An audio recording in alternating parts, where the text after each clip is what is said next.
The arena, packed with 20,000 fans, fell completely silent when Coach Marcus Williams locked eyes with 17-year-old LeBron James, then turned to his mother in the stands and screamed, "Your son doesn't belong here!" What happened in the next 60 seconds would not only haunt Williams forever, but reveal a strength that left everyone in that arena speechless. Marcus Williams was known as one of the most ruthless coaches in Ohio State basketball. The 53-year-old Williams had worked with thousands of young players in his 30-year coaching career, and he had succeeded in mentally breaking most of them. Williams's philosophy was simple: break them first, then shape them however you want. He thought he had made dozens of players disciplined with this method. Williams had heard a lot about LeBron James. This young player that the media called the chosen one was just a spoiled child to Williams. LeBron, raised by his single mother, Gloria James, hadn't learned real discipline according to Williams, and Williams had made the perfect plan to change that. But what Williams didn't realize was that he was about to face something that would completely destroy his understanding of strength and character. This game wasn't just a competition. It was a stage where everything would change.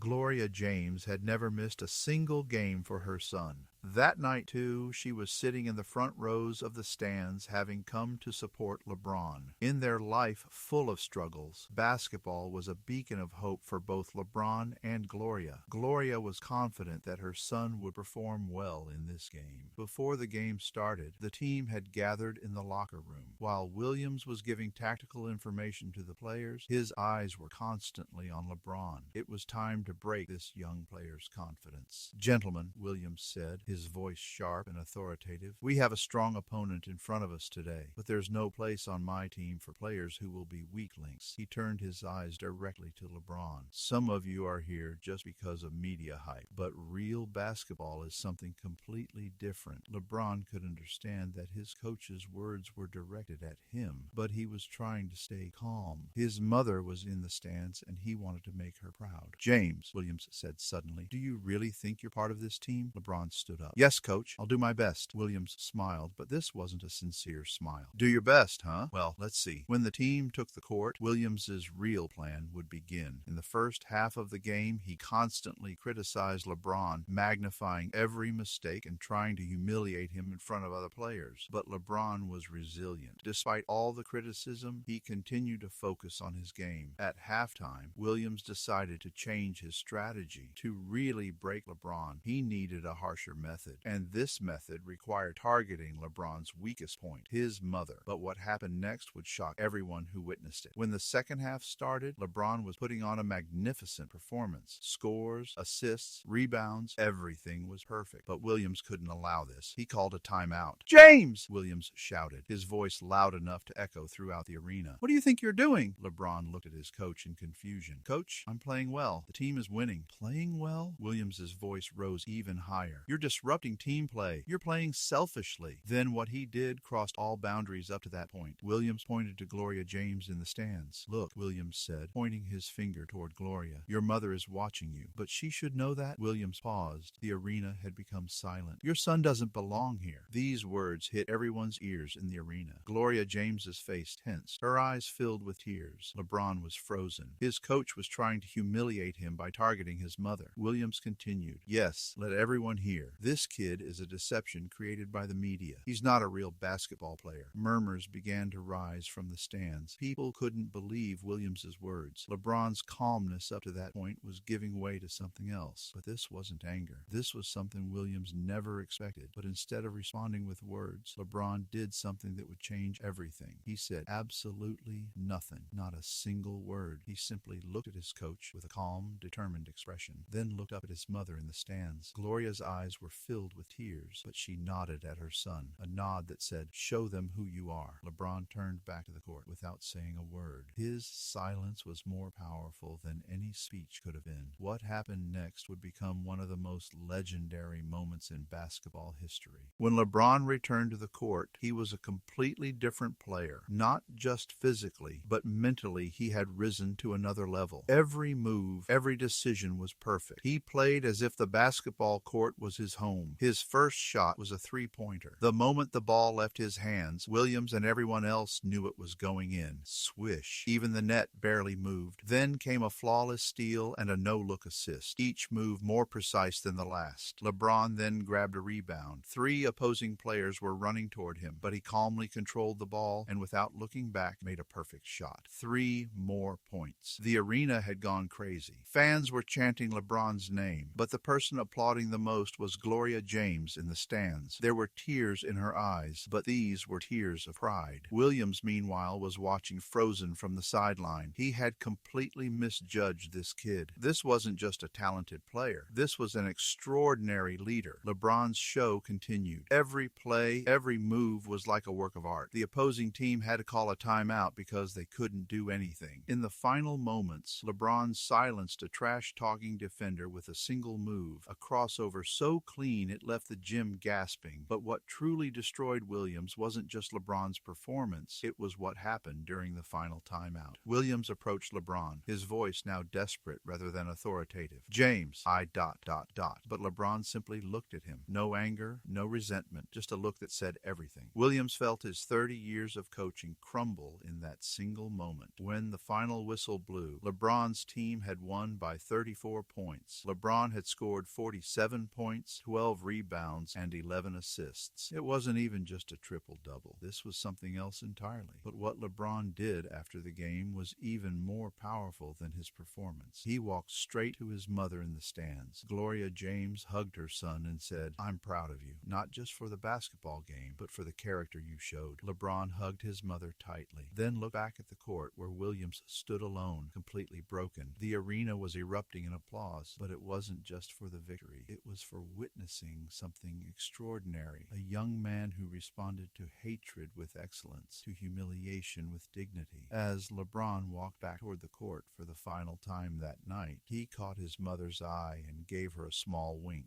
That wink said everything. "I did this for you, Mom, and I did it without saying a word." Williams was left standing in the middle of the court, surrounded by celebrating players, but completely alone. His coaching philosophy, his methods, his understanding of leadership, everything had been shattered by a 17-year-old who never spoke a single word of retaliation. The crowd continued to cheer as LeBron walked off the court, but the real victory wasn't on the scoreboard. It was in the demonstration of character, the power of restraint, and the strength that comes from playing for something bigger than yourself. Years later, when Williams told this story to young coaches, he would say, "That night, a 17-year-old kid taught me the most important lesson of my life without saying a single word. True strength isn't about breaking others down. It's about rising above their attempts to break you." As the arena slowly emptied, Williams approached Gloria James. With tears in his eyes, he said, "Mrs. James, I owe you and your son an apology. I was wrong, completely wrong." Gloria looked at the broken coach and said simply, "My son didn't need your apology. He showed you who he is. You just needed to see it." Williams nodded, understanding for the first time in his career what true coaching meant. It wasn't about breaking spirits. It was about building character. As LeBron left the arena that night, walking through a tunnel of applause from fans who had witnessed something special, he carried with him not just the memory of a great game, but the knowledge that sometimes the most powerful response is no response at all, just excellence in action. But the story didn't end there. What happened in the days following would cement this moment as one of the most transformative in basketball history. The next morning, Williams sat in his empty office, staring at game film that he couldn't bring himself to watch. His assistant coach, Mike Rodriguez, knocked on the door. "Coach, you need to see this," Rodriguez said, holding a newspaper. The headline read, "Young LeBron James responds to coach's attack with pure class, a lesson in true leadership." The article detailed everything that had happened, but what shocked Williams was the final paragraph. When asked for comment after the game, LeBron LeBron James simply said, "Coach Williams is still my coach. I respect him, and I hope he knows that basketball is big enough for all of us to learn and grow." Williams's hands trembled as he read those words. Even after being publicly humiliated, LeBron had protected him in the media. The kid he had tried to destroy had shown him mercy he didn't deserve. That afternoon, Williams made a decision that would change his life forever. He drove to LeBron's neighborhood, to the small apartment where Gloria James had raised her son. When he knocked on the door, Gloria answered, her expression unreadable. "Mrs. James," Williams began, his voice breaking, "I need to apologize, not just for last night, but for everything. I was wrong about your son, wrong about strength, wrong about what it means to be a leader." Gloria studied his face for a long moment. "Coach Williams, my son doesn't need your apology, but maybe you need to give it to yourself." "I don't understand," Williams said. "You spent 30 years trying to break young men because someone probably tried to break you once," Gloria replied. "But LeBron showed you something different last night. He showed you that you can choose to build instead of destroy." Williams felt tears he hadn't shed in decades. "How do I fix this? How do I become better?" Gloria opened the door wider. "Come in, Coach. Let me tell you about the boy you tried to humiliate, and maybe you'll understand why your words couldn't touch him." For the next 2 hours, Gloria told Williams about LeBron's childhood, about nights when they had no electricity, but LeBron would practice his shooting form in the dark, about times when they couldn't afford food, but LeBron would share his school lunch with classmates who had even less, about the day a teacher told LeBron he would never amount to anything, and how LeBron responded by studying harder, not giving up. "You see, Coach," Gloria said, "you weren't the first person to try to break my son. Life tried to break him from the day he was born, but every time someone knocked him down, he got back up stronger. Not angrier, stronger." Williams listened, and for the first time, he understood. LeBron's strength wasn't born from privilege or talent alone. It was forged in adversity, shaped by a mother's love, and tempered by countless moments of choosing grace over bitterness. "Mrs. James," Williams said finally, "I want to resign as coach. I'm not worthy to coach your son." Gloria shook her head. "Coach, that's the easy way out. The hard way is staying and learning to be better. LeBron needs coaches who understand what real strength looks like. Maybe you can become one of them." The following week, Williams called a team meeting, but this time, instead of trying to intimidate his players, he did something unprecedented. He apologized. "Gentlemen," Williams said, his voice steady but humble, "I owe you all an apology, especially LeBron. I've spent 30 years coaching the wrong way. I thought strength came from tearing people down, but LeBron showed me that real strength comes from building people up, even when they don't deserve it." The players sat in stunned silence. None of them had ever heard a coach admit he was wrong. Williams continued, "From now on, this team is going to operate differently. We're going to challenge each other to be better, not by breaking each other down, but by lifting each other up. And if anyone has a problem with that, they can talk to me." LeBron, who had remained silent throughout the meeting, finally spoke. "Coach, we're ready to learn." The transformation was immediate. The team's chemistry improved dramatically. Players who had been afraid to make mistakes began taking smart risks. The locker room, once filled with tension, became a place of genuine camaraderie. But the most remarkable change was in Williams himself. The coach who had ruled through fear began leading through inspiration. He started studying positive psychology, reading books about transformational leadership, and most importantly, he began listening to his players instead of just commanding them. 3 months later, the team was in the state championship game. In the locker room before the biggest game of their lives, Williams gathered his players for what would become legendary pre-game speech. "Gentlemen," Williams said, "6 months ago I was a different coach. I thought my job was to make you tough by being tough on you, but a 17-year-old kid taught me something that 30 years of coaching couldn't. True toughness isn't about surviving the storm. It's about learning to dance in the rain." He looked directly at LeBron. "LeBron, that night when I tried to break you, you could have destroyed me with words. Instead, you destroyed my ignorance with excellence. You could have embarrassed me, but instead you educated me, and for that I will be forever grateful."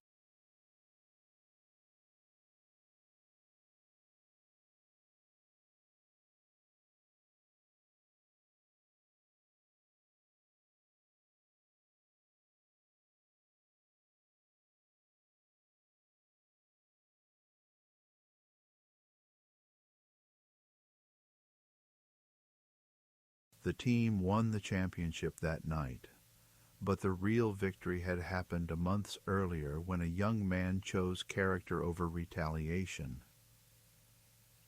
Years later, Williams would become one of the most respected coaches in the state, not for his win-loss record, but for his ability to develop young men of character. And in his office, he kept a photo from that transformative night, not of the scoreboard or the celebration, but of LeBron walking off the court in silence, having proven that sometimes the most powerful words are the ones never spoken. The young man who had been told he didn't belong had proven without saying a word that he belonged everywhere greatness was needed. And his mother, watching from the stands with tears of pride, knew in that moment her son had already won the game that mattered most. If you enjoyed this incredible story of character triumphing over adversity, don't forget to hit that like button and subscribe for more untold basketball moments. Share in the comments moments when actions spoke louder than words in your own life.